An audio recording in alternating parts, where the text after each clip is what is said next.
আজ বাড়িতে হঠাৎই প্ল্যান করা হলো দুপুরে মেনুতে থাকবে ফ্রায়েড রাইস আর চিকেন কষা। আমি বলে উঠলাম বানাবে কে? আম্মু বলল তুই ছাড়া আবার কে। তো যাই হোক, আমি এখানে ফ্রায়েড রাইস আর চিকেন কষা করে ফেললাম, আর সেটাই এখানে নিয়ে নিয়েছি। দেখো, প্লেটে সাজিয়ে নিয়েছিলাম।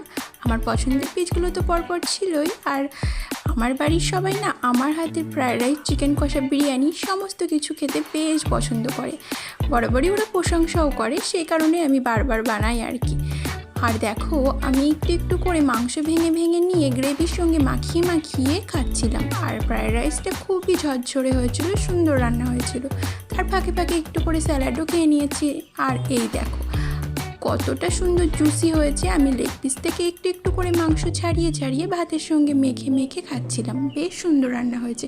নিজে রান্না করেছি বলে প্রশংসা করছি না, আমার বাড়ির সবাই প্রশংসা করেছিল আজ নাকি রান্নাটা বেশ সুন্দর হয়েছে। আর এখানে চিকেনের কথা কি বলবো, যেমন জুসি হয়েছে তেমন খেতে সুন্দর হয়েছিল আর কি। তো যাই হোক, আমি তো একটু একটু করে ভেঙে ভেঙে ভাতের সঙ্গে মাখিয়ে মাখিয়ে বেশ তৃপ্তি করে খাচ্ছিলাম। আর এখানে একটু বেগুন ভাজাও নিয়ে নিয়েছিলাম। আমার তো ফ্রায়েড রাইসের সঙ্গে বেগুন ভাজার কম্বিনেশনটা বেশ ভালো লাগে।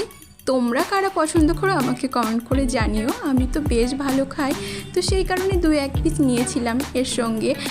আর একটু একটু করে আবারও ভেঙে ভেঙে নিচ্ছিলাম। লেগ পিস থেকে মাংস ছাড়িয়ে ছাড়িয়ে গ্রেভি দিয়ে মাখিয়ে বেশ সুন্দর করে খাচ্ছিলাম। আর খুব মজা হয়েছিল রান্নাটা। আমি রান্না করেছিলাম, একটু ঝালঝালি করেছিলাম আর কি।